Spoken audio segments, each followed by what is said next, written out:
Assalamualaikum warahmatullahi wabarakatuh. Selamat pagi teman-teman mahasiswa studi global mulai sekarang. Bertemu lagi dengan saya dengan materi sistem ekonomi Islam. Semoga teman-teman semua dalam keadaan sehat. Amin.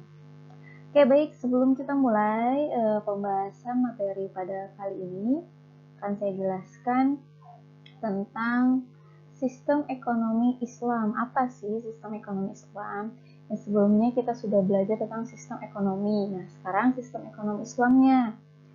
Sistem ekonomi Islam itu secara sederhana merupakan sebuah peraturan di mana pelaksanaannya berlandaskan dengan berbagai syariat, yaitu Islam dan selalu berpedoman pada Al-Quran maupun Al-Hadis.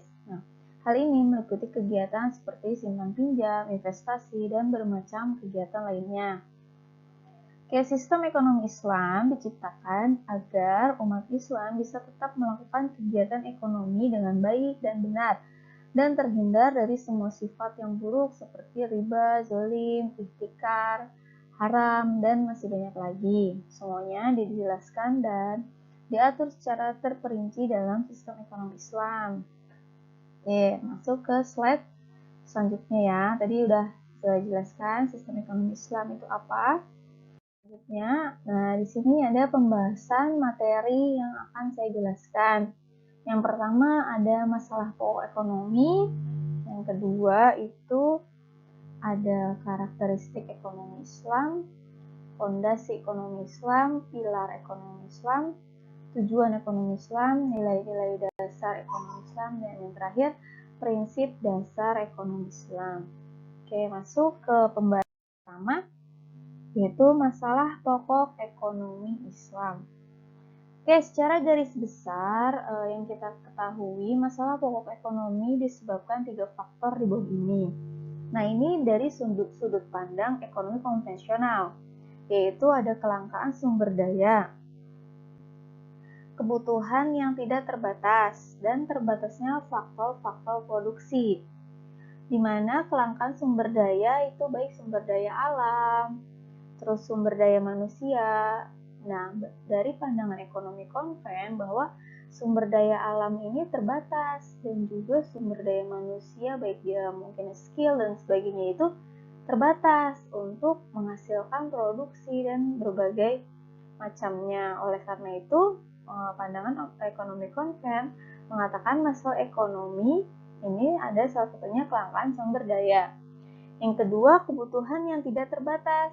Nah, di sini konven melihat bahwa manusia memiliki kebutuhan yang tidak terbatas, tetapi di atas tadi dijelaskan kelangkaan sumber daya alam yang terbatas. Nah, inilah yang menjadi masalah ekonomi. Nah, selanjutnya terbatasnya faktor-faktor produksi.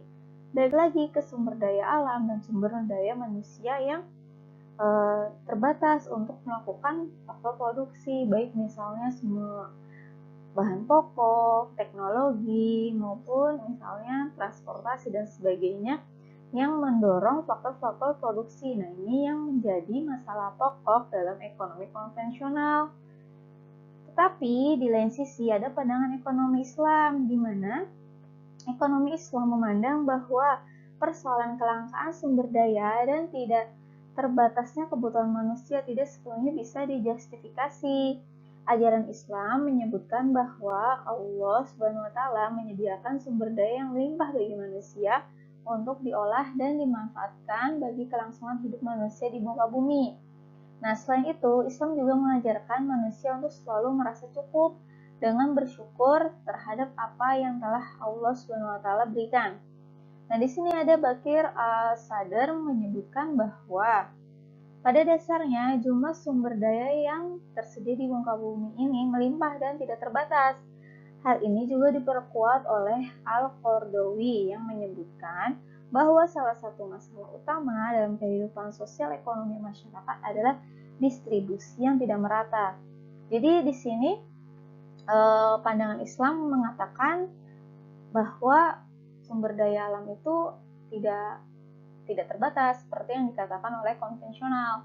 sumber daya alam itu sangat luas, sangat melimpah. Tinggal bagaimana si manusianya atau sumber daya manusia ini mengolah dengan cara yang baik, gitu kan, tidak dieksploitasi secara besar-besaran sehingga mencukupi kebutuhan, bukan keinginan ya, kebutuhan manusia di muka bumi. Dan manusia pun di dalam Islam diajarkan untuk selalu merasa cukup dengan apa yang dia dapatkan dan selalu menahan diri untuk keperluan atau kebutuhan-kebutuhan yang dia inginkan. Jadi kalau dalam konvensional semua kebutuhan dan keinginan itu harus terpenuhi. Tetapi dalam Islam diajarkan bahwa keinginan itu tidak didahulukan, harus yang didahulukan itu kebutuhan, harus dibedakan ya. Kebutuhan dan keinginan itu berbeda. Oleh karena itu, bisa sumber daya alam ini dikelola dengan cara baik sehingga kebutuhan-kebutuhan manusia itu selalu terpenuhi. Dan selanjutnya tadi ada distribusi yang tidak merata. Misalnya, keterbatasan sumber daya alam yang terbatas gitu kan, si konvensional mengatakan seperti itu. Tetapi dalam Islam, oleh Qaradawi menyebutkan bahwa bukan sumber daya alam yang terbatas, tetapi distribusi yang tidak merata, sehingga ada berbagai, misalnya kebutuhan manusia yang tidak terpenuhi gitu. Bukan sumber daya alam yang terbatas, tapi para produsen, mungkin para perusahaan atau pemerintah tidak mendistribusikan kebutuhan-kebutuhan itu secara merata, begitu. Oke, selanjutnya aliran permasalahan ekonomi. Nah, dari yang tadi itu akan dijelaskan di sini ada barang, jasa, terus mempunyai nilai guna atau utility. Nah, menjadi alat pemuas, bahwa misal barang dan jasa menjadi alat pemuas atau menjadi kebutuhan atau menjadi pemenuh keinginan kita. Nah, tetapi di sini ada permasalahan lagi, jumlahnya terbatas. Ada pemenuhan terhadap kebutuhan manusia atau terbatas dan tidak terbatas. Jumlahnya ada yang tidak cukup sehingga muncullah masalah ekonomi. Muncul lagi ada masalah ekonomi, kemiskinan individu warga negara, terus kemiskinan negara, dan dampaknya di sini distribusi barang dan jasa. Distribusi barang dan jasa yang tidak merata, misalnya, atau tidak terpenuhi, maka akan mempengaruhi GDP dan GNP suatu negara. Oke. Itu ya. Nah, selanjutnya di sini ada karakteristik ekonomi Islam.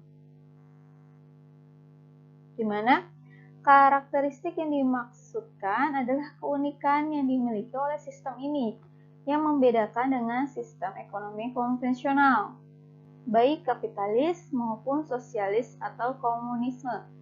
Sistem ekonomi Islam memiliki konsep pilar moral dan penggunaan biaya yang efektif dan efisien dalam mengatur produksi, distribusi, atau pertukaran dan konsumsi, serta dibentukkan oleh prinsip-prinsip syariah.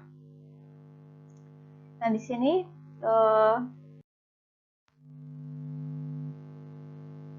ada beberapa karakteristik ekonomi Islam dari International Association of Islamic Bank dalam Al-Mawsu'ah Al-Islamiyah wa Al-Amaliyah lil Bunuk Al-Islamiyah.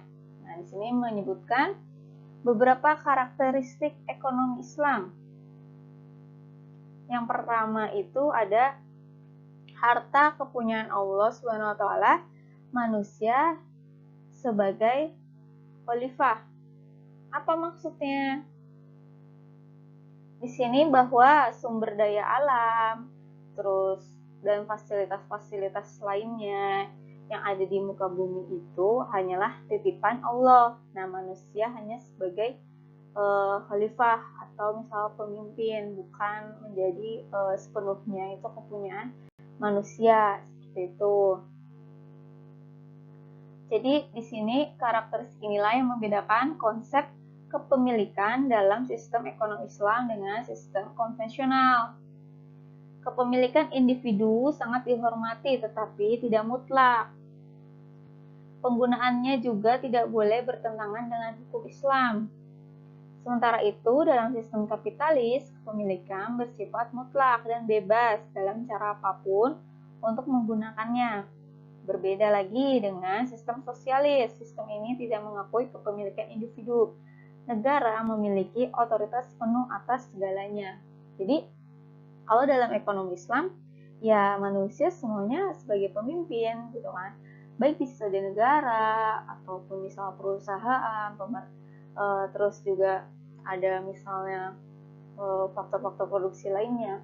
Nah, di sini tidak semuanya menjadi siapa yang punya, siapa yang menjadi penguasa dan sebagainya, semuanya adalah pemilik masing-masing, tetapi itu juga tidak mutlak kayak gitu. Enggak beda yang tadi sudah saya sebutkan seperti dalam sistem sosialis, kapitalis dan lainnya. Yang kedua, ada ekonomi terikat oleh akidah, syariah, dan akhlak. Nah, di sini menyebutkan bahwa karena dasarnya adalah setiap aktivitas manusia itu selalu berada dalam koridor akidah, syariah, dan akhlak mulia. Begitu juga halnya dengan kegiatan ekonomi. Dalam setiap aktivitas selalu memiliki muatan religius. Jika berada dalam koridor di atas, ekonomi Islam juga menempatkan akhlak sebagai salah satu fondasi utama ekonomi yang termanifestasikan dalam beberapa larangan seperti adanya larangan menggunakan hartanya jika dalam merugikan orang lain. Larangan ihtikar, penipuan, bertransaksi yang tidak jelas atau haram. Nah, di sini dijelaskan bahwa dasar-dasar setiap kegiatan ekonomi itu harus dilandaskan akidah, syariah, dan akhlak. Gitu, agar aktivitas ekonomi juga berjalan dengan baik. Selanjutnya, ketiga, terdapat keseimbangan antara spiritualitas dan materialitas. Apa di sini maksudnya? Jadi harus ekonomi Islam itu menciptakan keseimbangan nih antara kepentingan individu dan kepentingan umum. Arti keseimbangan dalam sistem sosial Islam adalah Islam tidak mengakui hak mutlak dan kebebasan mutlak, tetapi mempunyai batasan-batasan tertentu termasuk dalam bidang hak milik. Jadi harus seimbang, bahwa menyadari hartanya, usahanya, dan sebagainya itu tidak mutlak punyanya dia, tetapi ada hak-hak orang lain gitu kan. Diperlukannya misalnya sedekah, zakat, dan lainnya dari sisi spiritualitasnya gitu. Selanjutnya ada keadilan dan keseimbangan dalam melindungi kepentingan individu dan masyarakat. Di sini Islam melihat keseimbangan dalam sistem sosial. Islam tidak mengenal hak dan kebebasan mutlak karena segala sesuatu memiliki batasan, termasuk hak milik. Nah, untuk sejahtera dalam hidup, manusia tidak boleh mengorbankan kepentingan orang lain. Jadi jangan semena-mena, misalnya dia mempunyai kedudukan yang tinggi, misalnya dalam pemerintah dan sebagainya, mempunyai kepentingan tersendiri tetapi menzolimi atau menyakiti atau merugikan orang lain, bahkan misalnya rakyatnya atau misalnya warganya gitu. Selanjutnya, penjaminan kebebasan individu. Di sini setiap orang di dunia ini diberikan kebebasan bergerak untuk mencapai tujuan masing-masing. Prinsipnya jangan sampai menyalahi kaidah hukum Islam yang sudah diatur dalam Al-Quran dan Hadis. Islam memiliki batasan halal dan haram. Akibatnya berdampak pada kehidupan manusia baik di dunia maupun di akhirat. Oleh karena itu, aktivitas kita sebagai muslim tidak boleh melanggar larangan halal dan haram. Nah, di sini karakteristik ekonomi Islam itu menjamin kebebasan individu, tetapi ada batasannya. Harus tetap dalam koridor yang halal. Tidak boleh melewati hal-hal yang haram. Nah, selanjutnya, nomor 6, adanya otoritas negara di bidang perekonomian. Di sini pemerintah perekonomian tidak bisakah kita bayangkan bagaimana jika perekonomian tidak diatur oleh negara ini? Misal, terus bagaimana kebutuhan dasar dapat dipenuhi oleh semua orang? Terus Islam memberikan kewenangan kepada negara untuk mengatur ekonominya. Hal tersebut dilakukan untuk memenuhi kebutuhan masyarakat. Negara berkewajiban melindungi kepentingan umum dan ketidakadilan baik oleh individu maupun kelompok, institusi, atau bahkan negara lain. Jadi di sini adanya negara itu untuk menjadi pelopor atau menjadi pemimpin yang dimana dia sebagai patokan utama untuk menjadikan negaranya itu menjadi makmur, sejahtera. Dengan cara apa? Misalnya ya tadi dengan cara meratakan distribusi, terus agar tidak terjadi kelangkaan. Seperti itu. Selanjutnya, adanya panduan konsumsi. Nah, panduan konsumsi di sini bahwa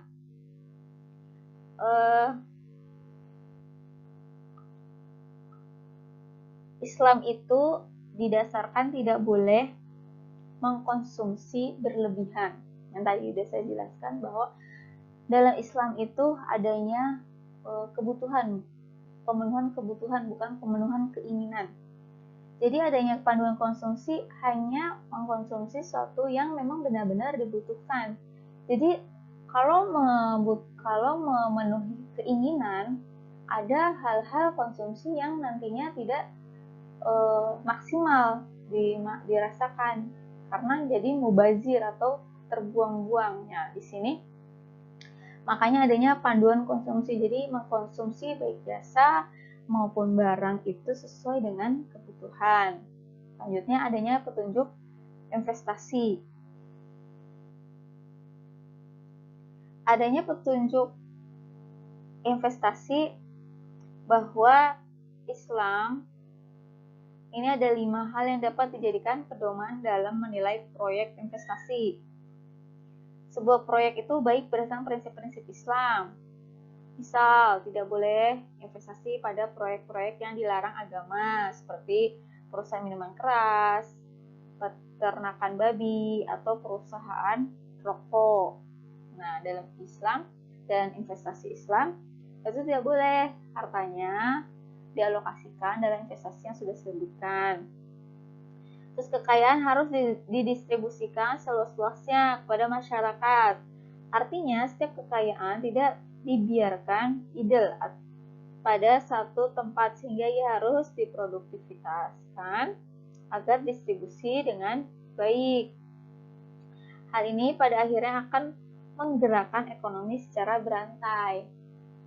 Terus pemberantas paganisme meningkatkan pendapatan dan kekayaan. Selanjutnya menjaga dan mengembangkan aset. Selanjutnya melindungi kepentingan umum. Nah, di situ ada petunjuk investasi dalam karakteristik ekonomi Islam. Selanjutnya ada kewajiban zakat.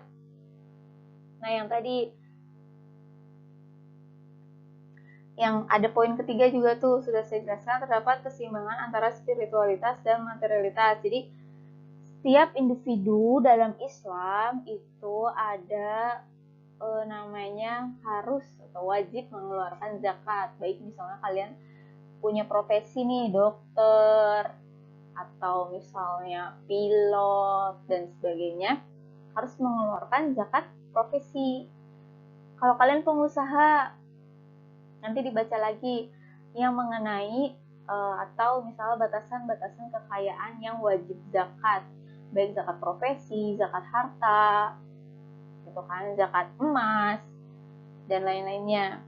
Nah, itu dalam Islam harus adanya kewajiban zakat untuk apa?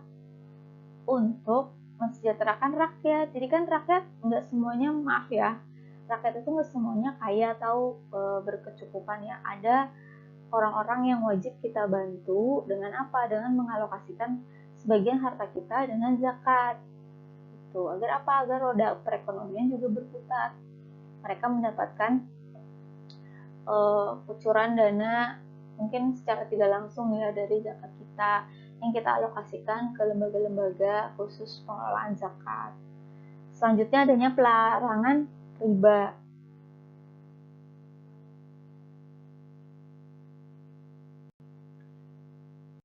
Next, di sini ada fondasi ekonomi Islam. Nah, Bank Indonesia dalam cetak biru perbankan syariah 2002 menyaring menjadi 4 fondasi ekonomi syariah. Yang pertama ada akidah. Akidah di sini merupakan fondasi utama dari segala aktivitas manusia di muka bumi, termasuk aktivitas ekonomi. Konsep akidah membentuk paradigma dasar bahwa segala sesuatu yang ada dalam alam semesta ini merupakan ciptaan Allah. Merupakan sarana bagi manusia untuk hidup di muka bumi yang tujuan akhirnya adalah mencapai kesejahteraan secara material dan spiritual. Selanjutnya ada syariah. Nah, syariah ini merupakan fondasi pendukung konsep akidah yang sebelumnya. Syariah merupakan ketentuan hukum Islam yang mengatur aktivitas umat manusia yang berisi perintah dan larangan, baik yang menyangkut hubungan interaksi vertikal dengan Tuhan maupun interaksi horizontal dengan sesama manusia. Prinsip syariah dalam kegiatan ekonomi secara umum akan menjadi sumber kekuatan yang mengatur pola hubungan bagi manusia. Jadi di sini syariah itu adalah batasan-batasan setiap kegiatan manusia di muka bumi ini agar selalu berpedoman pada Al-Quran dan hadis, syariat-syariat Islam ya. Salah harus dalam kegiatan yang halal saja. Selanjutnya ada akhlak. Akhlak di sini adalah norma dan etika yang berisi nilai-nilai moral dalam interaksi sesama manusia. Misal contoh yaitu tidak menggunakan harta yang dapat merugikan orang lain. Nah, etikanya di situ. Tidak melakukan penipuan dalam transaksi, tidak menimbun harta, tidak membazirkan harta dan lain-lainnya. Jadi akhlak itu adalah etika norma dalam kegiatan ekonomi. Selanjutnya ukhuwah. Ukhuwah ini atau kesetiakawanan ya artinya ukhuwah itu. Prinsip persaudaraan dalam menata interaksi sosial yang diarahkan pada harmonisasi kepentingan individu dengan tujuan kemanfaatan secara umum dengan semangat tolong-menolong. Ukhuwah dalam aktivitas ekonomi dilakukan melalui proses saling mengenal, saling memahami, saling tolong-menolong, saling menjamin, dan saling beraliansi. Oke, itu ya. Jadi fondasinya ada itu, ada akidah, syariah, akhlak, dan ukhuwah atau tadi ukhuwah kesetiakawanan. Selanjutnya pilar ekonomi Islam. Pilar ekonomi Islam berdiri di atas fondasi akidah, syariah, akhlak, dan ukhuwah yang tadi. Nah, ini berguna sebagai penyangga tujuan ekonomi. Pilar dapat digunakan sebagai alat ukur kokoh tidaknya bangunan ekonomi, mulai dari level individu, instansi, maupun sistem. Nah, di sini ada keadilan, keseimbangan, dan maslahah.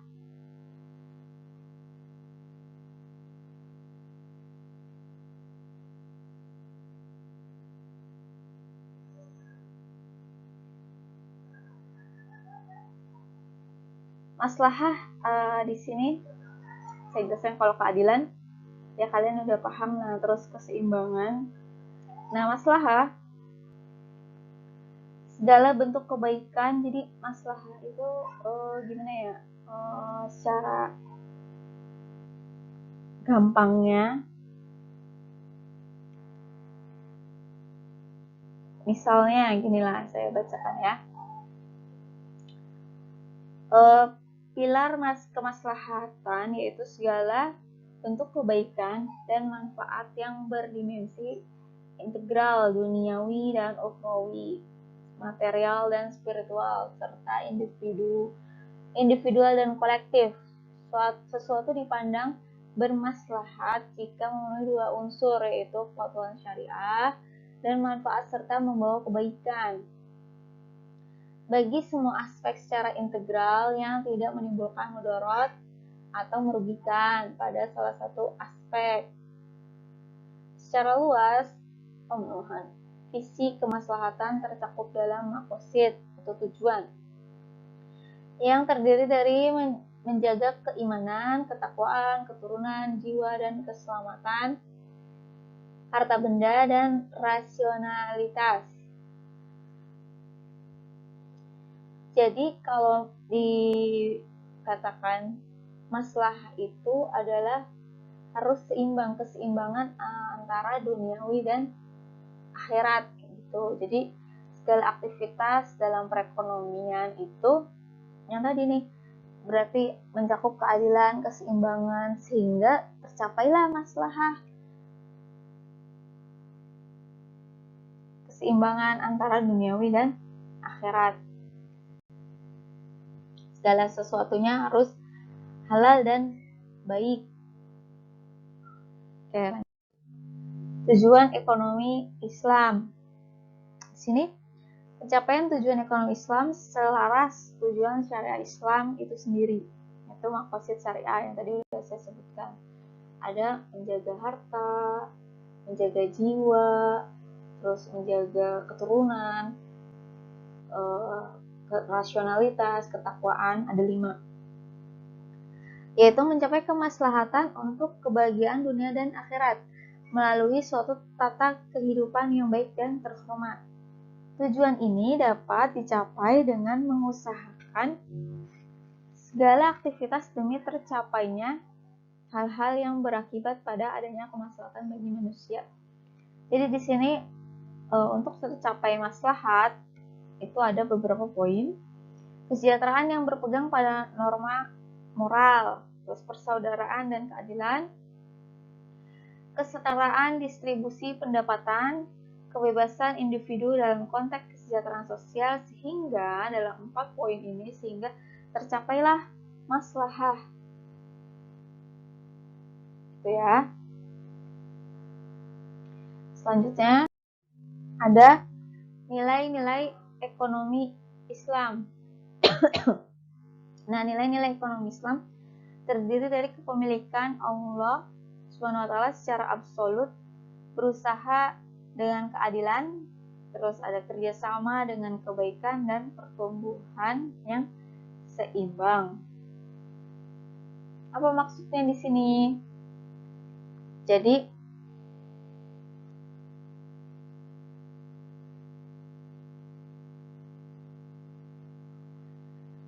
nilai-nilai dalam ekonomi Islam itu ya terdiri dari yang tadi tuh, tidak terlepas ya dari yang sudah saya jelaskan di atas atau di sebelum-sebelumnya, bahwa kepemilikan baik misal sumber daya alam, semuanya nih yang ada di muka bumi ini adalah milik Allah ya, secara mutlak atau absolut gitu kan. Terus dalam kegiatan perekonomian baik secara kepemimpinan dan sebagainya itu harus berusaha dengan berkeadilan atau adil. Tidak boleh berat sebelah. Adil juga misalnya harus secara merata dalam distribusi dan sebagainya. Kerjasama dengan kebaikan. Nah, di sini misal kayak investasi yang tadi. Investasi harus dialokasikan dalam bentuk-bentuk yang sesuai syariah. Misalnya yang tadi tidak boleh diinvestasikan dalam perusahaan yang non halal, misalnya minuman keras, terus juga dalam peternakan, misalnya babi dan sebagainya. Itu dalam Islam. Dan pertumbuhan yang seimbang. Jadi keseimbangan distribusi, pertumbuhan ekonomi, pertumbuhan infrastruktur dan sebagainya. Sudah saya jelaskan sebelumnya tentang sistem ekonomi Islam di sini. Jika nanti ada pertanyaan atau tidak jelas, bisa langsung chat di grup atau bisa japri dengan saya. Mungkin itu ya, bisa saya jelaskan materi pada pertemuan hari ini. Mohon maaf apabila dalam penjelasan saya kurang jelas, kecepatan, atau mungkin ada yang salah, saya mohon maaf, mohon dibenarkan atau mohon diingatkan kembali. Baik, saya cukupkan penjelasan dari saya. Terima kasih, semangat terus ya mahasiswa ikhlas, khususnya mahasiswa studi global mulai sekarang. Terima kasih. Assalamualaikum warahmatullahi wabarakatuh.